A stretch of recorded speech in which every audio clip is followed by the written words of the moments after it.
Hello అండి. నేను mushroom biryani చేశాను. చాలా బాగా వచ్చింది, చూసుకోండి. ఫస్ట్ అయితే మష్రూమ్స్ బాగా క్లీన్ చేసుకోవాలి. ఆ తర్వాత ఒక దానిలో ఆయిల్ వేసుకొని మసాలా దినుసులు వేసుకొని లైట్గా వేయించుకోవాలి. అందులోనే ఆనియన్స్ని పొడుగ్గా కట్ చేసుకొని వాటిని గోల్డెన్ కలర్ వచ్చేంత వరకు పచ్చిమిర్చి, ఆనియన్స్, కరివేపాకు వేయించుకోవాలండి. అలా వేయించుకొని కొంచెం సేపు మగ్గిన తర్వాత చూసారా ఎంత బాగా కలర్ఫుల్గా కనిపిస్తుందో, అట్లా బాగా డ్రై అవ్వాలండి. అవి ఎండినట్లుగా వేగిపోవాలి. ఆ తర్వాత అందులోనే కొంచెం అల్లం పేస్ట్ను కూడా వేసుకొని పచ్చివాసన పోయేంత వరకు వేయించుకోండి. నేనైతే ఒక 2 స్పూన్లు వేసానండి. నేను కొంచెం కొంచెం వేసాను, అందుకే మీకు 3 టైమ్స్ చూపించాను. ఆ తర్వాత అది బాగా కలిపి పచ్చి వాసన అంతా పోయేలాగా బాగా వేయించుకున్న తర్వాత చూసారా ఎంత బాగా మంచిగా కనిపిస్తుందో కలర్గా. అట్లా అయిన తర్వాత అందులోనే మనం ఫ్రెష్గా క్లీన్ చేసి పెట్టుకున్నాం కదా మష్రూమ్స్ని, వాటిని అందులో వేసుకోవాలి. చూసారా, నేను ఆల్రెడీ మంచిగా క్లీన్ చేసి పెట్టుకున్నానండి. ఇవి మా హస్బెండ్ మార్కెట్ నుంచి తెచ్చారండి. హైబ్రిడ్వేనండి. నాటువి అయితే ఇంకా బాగుంటుంది, నాకు నాటువి దొరకలేదండి.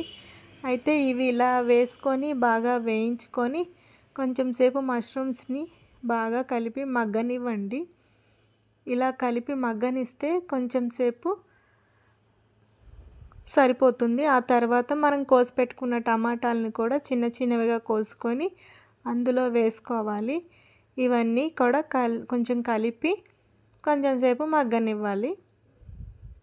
అయితే మా హస్బెండ్ 2 ప్యాకెట్లు తెచ్చారండి, నేను ఒకటే చేశాను. ఆ తర్వాత అందులోనే పసుపు, ఉప్పు, కారం వేసుకొని బాగా కలుపుకొని ఇలా కలుపుకుంటే చక్కగా బాగా కలుస్తుంది. ఇంత బాగా కలర్ఫుల్గా కనిపిస్తుంది కదా. ఇంత మంచిగా కలిసిన తర్వాత కలుపుకున్నాక ఇందులోనే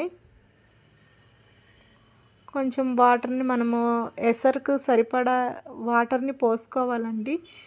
నేను గ్లాస్ బియ్యానికి గ్లాసున్నర వాటర్ని పోస్తానండి కుక్కర్లో. ఎందుకంటే మరీ మెత్తగా అయితే బాగుండదు కదా, అందుకని నేను వాటర్ తక్కువ పోస్తాను. అండ్ ఇలా అయిన తర్వాత ఎసరు కరెక్ట్గా పోసుకొని కొంచెం సేపు ఆ ఎసరు మొత్తం మరగాలండి. అలా మరిగితేనే రైస్ వేస్తేనే మనకి పొడి పొడిగా వస్తుంది రైసు. ఇలా కొంచెం సేపు మరగనిస్తే కొంచెం అందులోనే మనం రైస్ను కూడా వేసుకోవాలండి. రైస్ను కూడా వేసుకొని ఇలా కలుపుకొని కొంచెం ఉడికినట్లు అనిపించిన వెంటనే మనం కుక్కర్ విజిల్ పెట్టుకోవాలి. అందులో నేను గరం మసాలా వేసాను అండ్ ధనియాల పొడిని కూడా వేసానండి, మీరు కూడా వేసుకోండి. అలా వేసుకొని కుక్కర్ విజిల్ పెట్టుకొని 3 విజిల్స్ వచ్చేంత వరకు వెయిట్ చేయాలి. 3 విజిల్స్ వచ్చిన తర్వాత మనం మూత తీసి కొంచెం సేపు మూత తీసి చూడాలండి. చూసారా ఎంత బాగా వస్తుందో మష్రూమ్ బిర్యానీ. ఆహా, చికెను, మటను కూడా సరిపోద్దండి. మష్రూమ్ బిర్యానీ చాలా చాలా చాలా టేస్టీగా ఉంటుంది ఈ మష్రూమ్ బిర్యానీ. ఎప్పుడైనా ట్రై చేశారా మీరు కూడా ట్రై చేయండి. ఇందులోకి మనము ఆలుగడ్డ కర్రీ అయినా బాగుంటుంది, ఇంకా మనం ఇందులో పెరుగు చట్నీ వేసుకున్నా బాగుంటుంది. నేనైతే ఇందులోకి పెరుగు చట్నీయే చేశానండి, ఆలుగడ్డ కర్రీ చేయలేదు. ఎందుకంటే అదే బాగుంటుంది.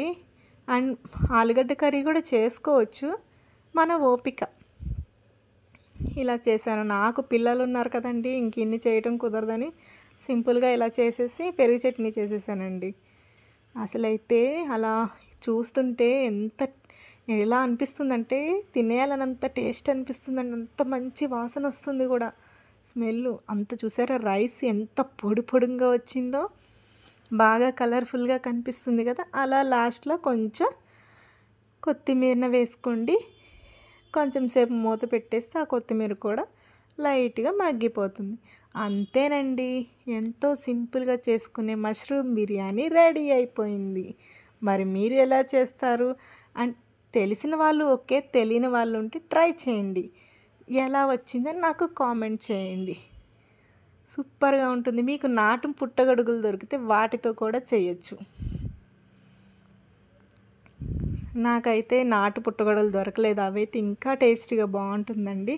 నేను ఎన్ని రోజుల నుంచి అడుగుతుంటే మా హస్బెండ్ ఇవాళ తీసుకొచ్చారండి. దాదాపు నేను ఒక 1 మంత్ నుంచి అడుగుతున్నానండి మష్రూమ్స్ తీసుకురామని. ఇవాళ తెచ్చారండి. చూసారా రైస్ ఎంత పొడుగ్గా అతుక్కోకుండా ఎంత బాగా వచ్చిందో. చాలా బాగుంటుందండి మష్రూమ్ బిర్యానీ. మీరు లైక్ చేయండి, షేర్ చేయండి, సబ్స్క్రైబ్